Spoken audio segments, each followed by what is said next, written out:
So it's been the big story in the last, few days, about a week or so. ANC Veterans League Deputy President, in fact, Mavuso Msimang's decision to rescind his resignation from the party, having sparked much conversation. Well, then, the U-turn came after a meeting that he held with some of the ANC's leaders at NEC level just days after news of his resignation had gone public. He complained about endemic corruption within the organization. Let's bring him in now to the conversation. Mr. Mavuso Msimang, welcome to News at Prime. You have done quite a number of these interviews in the days since your resignation and the subsequent decision to rescind that. I wonder if you think the latter has perhaps done more harm than good to brand ANC, given the way in which the conversation is now flowing in public. I'm not sure your question is whether what has done more harm to brand ANC? Sorry. Resignation, has it not done more harm than good? Because it's not been widely well received, if you will. Well, by the ANC? The ANC, supporters of the party, and the general public, especially people who had very much agreed with your sentiment at the time of your resignation and felt that you stood for something that they could get behind. Oh, I see. Thank you very much. I thought you were saying perhaps my resignation was not welcomed and so on. Anyway, listen, I have done a few interviews. I'll try my best to explain my position. This is simply this is it. For the first time, the leadership of the ANC has agreed with the veterans that it is important that everybody who has got a criminal record or is tainted by corruption, such as the people who have appeared before the Zondo Commission, should not be allowed to represent the ANC during next year's provincial and national elections. That's the first time. You will know that the veterans have, for a long time, for the longest time, by the way, if I take you a few years back, the veterans stood up in the form outside of the ANC because there was no room inside, and constituted themselves into what was called the Veterans 101, and they stood up and told the leadership and the nation that they disagreed with the corruption and other things that were happening in the ANC. As of last year, actually this year, the Veterans League was reconstituted, and it's been operating within the organization. So in all our utterances, which have been quite consistent about the need to get rid of corruption, to improve service delivery, and to do all the things that ought to be done by the organization, you have been getting a sense of unease from the leadership. Balula was not the first person to talk about decampaigning. That's a nice new word in our lexicon. Kwele Mantashe did that as well. But after the meeting I had with Mbalula, which was facilitated by the veterans, it's only the veterans who made that meeting possible. For the first time, Mbalula said, we are not going to allow this. And rather than stand behind and say, we'll test your commitment, I agreed that I will go in and make sure that, in fact, you do this, because there's so many steps that need to be taken before you can remove disbarred people from those lists. And how will you do that, sir, when you say you will make sure the commitment is kept? And I ask that in light of the fact that the ANC has been speaking for several years about its bid to renew itself, to cleanse itself, it's even been said over the years, of corrupt elements. Yet and so, when you look at the deployment year on year, there are questionable figures, not just people who, for example, have been linked to certain allegations, but those whose allegations have not even been put to bed through any form of legal process that says they are innocent. So why would they do it differently now? Well, we will do our best. 2 veterans have been invited or allowed to work in the Secretary General's office to ensure that they participate in making this thing happen. You know, right now, you can't just say you were on the list of Zondo. Now there are a number of steps, and I think it's the lack of those steps that convinced me in the first instance that these people are not serious about this thing. We will, and starting from a week or so ago, be follow and making sure that, or trying the best we can to make sure that these steps are taken. I don't think, with respect, they will do this either they have the capacity or a strong inclination to do it. We will collect the list, check which people there are, take them through the DC, not ourselves, through the office of the Secretary General. It's the first opportunity of this nature that is given. It's one thing to say, now I've left, I could have said, I'm out of this. If you promise to do that, do it, let's see. I know I'm more concerned about the ANC and what's going to happen next year than grandstanding and saying, okay, do it, you have promised you'll do it. We want to ensure that the process is engaged in and do the best we can. But it says something about the party, that a party that you've been a member of for so many years, it would take you resorting to the point of resigning, abandoning it after decades of membership for it to actually make such a commitment. That is what most people are struggling to get behind or to fully understand, that why did the measures have to be so drastic? For example, if you so love the ANC, why couldn't this apparently honest dialogue happen without you having to say, well, I'm terminating my membership? It wasn't my intention, as you know, to take this thing to the public. I wrote a letter which I hoped to discuss with the people. The letter, very fortuitously, and I'm happy this happened, went public. And the reaction has been very strong. The expose of what's been going on.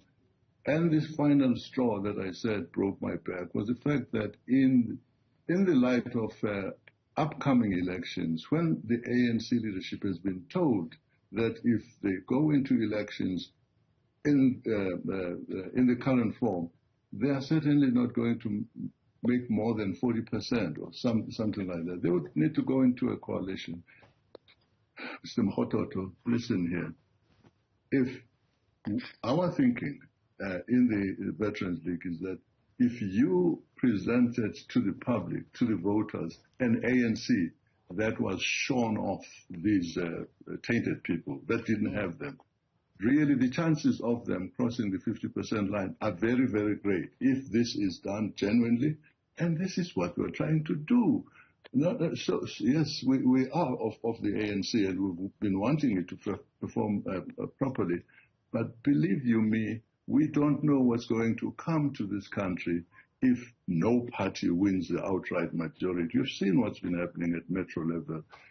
You will have an extremely unstable government. The ANC will still be the largest party, and it would, with its corrupt people in the mix, form an alliance with somebody else and so on. But all of this, the expectations that the ANC support will dip is largely, would you not agree, because of its own failings. So it has basically manufactured, built up its own predicted drop in electoral support and potential loss of the hold on government.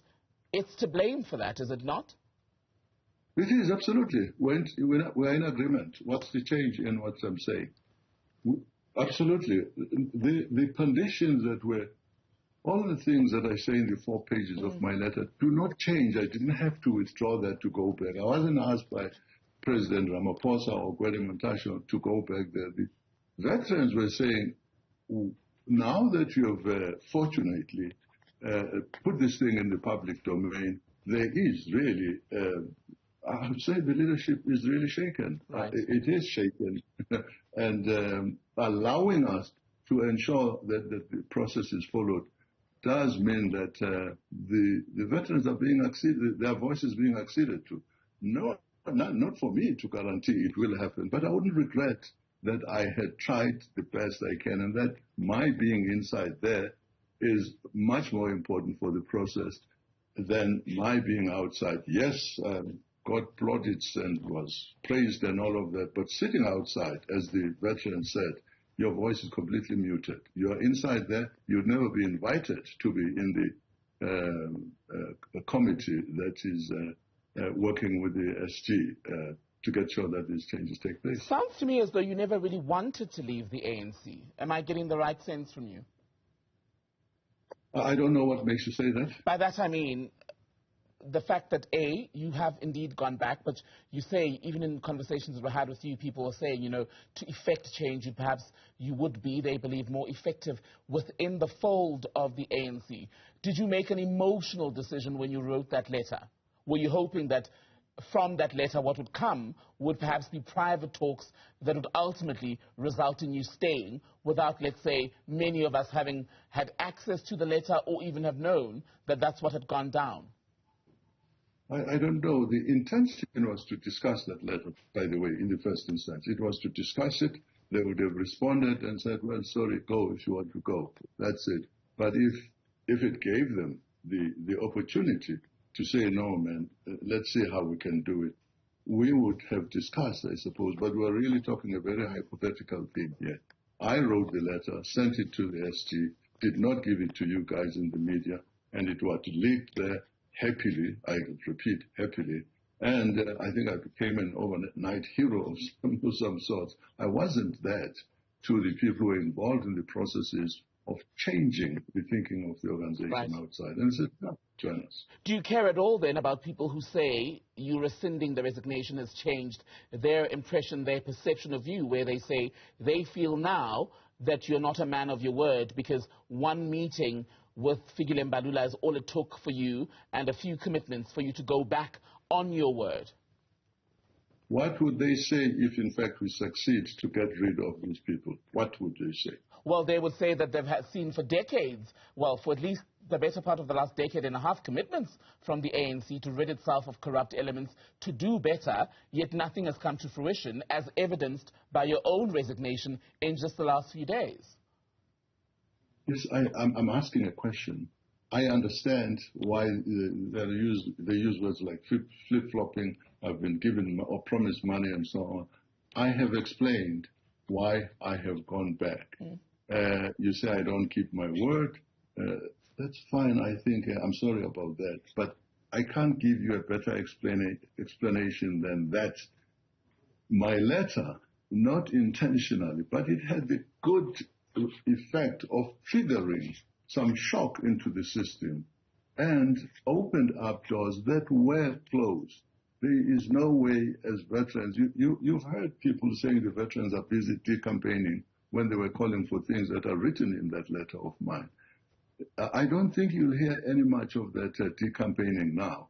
The hard task is to really make sure that the people who are tainted, this is the particular focus. The many ills of the ANC will take much longer to heal.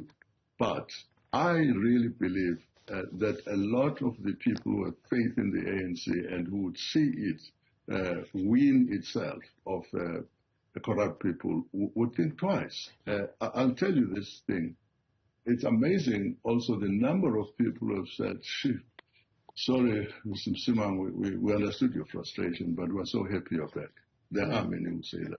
So let's talk about the people who still have faith in the ANC, be it registered party members, card-carrying members, be it people who vote for the ANC, correct?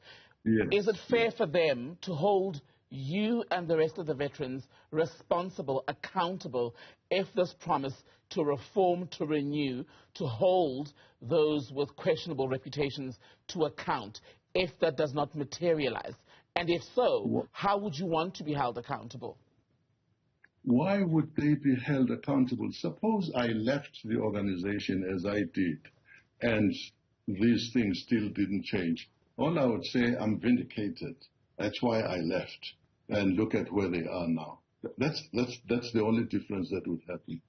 The veterans do not have a constitutional obligation within the ANC, no legal power over the leadership. They have moral authority, which was being ignored, which has been ignored. That's why there's been a crisis. So you're basically taking the leadership on its word and nothing else? Sorry? You're basically taking the leadership of the ANC on its word and nothing else. There's no way to force them to keep the commitment.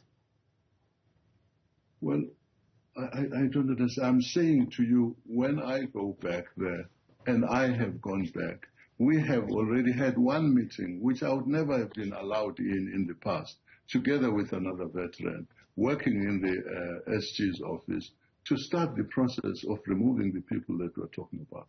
Does that make some sense?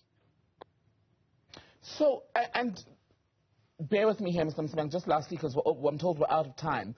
The point I'm making is this, that you've come back to the fold. You say there are these commitments made. There's going to be, I think you said, 2 veterans who will be working with closely with the leadership, the Office of the SG, in trying to right some of the things you've addressed, right? You also are concerned about what would happen in the country if ANC support dips below 50%, what would become of a national government, because it would be an unprecedented political event in this country. That suggests that you also do want the people who supported the ANC over the years, as you have done, to continue to do so even at the ballot next year. Now, there are people who support the ANC for various reasons, because they believe, have faith in various individuals in leadership or seniority as you possess. So they would be listening to this, wanting to buy into what you're saying. But if it doesn't happen, who takes responsibility? Should you be held accountable, is what I'm trying to tease out? These things are not going to be done secretly. The meetings themselves and the actions will be done, but we will report where we are as we go along. I don't understand why one should be held responsible for the failure. I'll be disappointed. If I wanted to score points and stay safe, I would have said, okay, you have agreed to do this now, let me see you do it. And I stand outside. I'm not saying it's only happening because I have gone in. I'm reinforcing people, and we have, I'm sorry, we're talking with the leadership, but I have to explain that we have forced their hand to allow us to fast-track the process. If it still fails, which may very well happen, I don't know why I should be held accountable for failing to assist a process that is clearly defined as wishing to remove people who are tainted from representing the organization. Mr. Mavuso Msimang, ANC veteran, good to speak to you.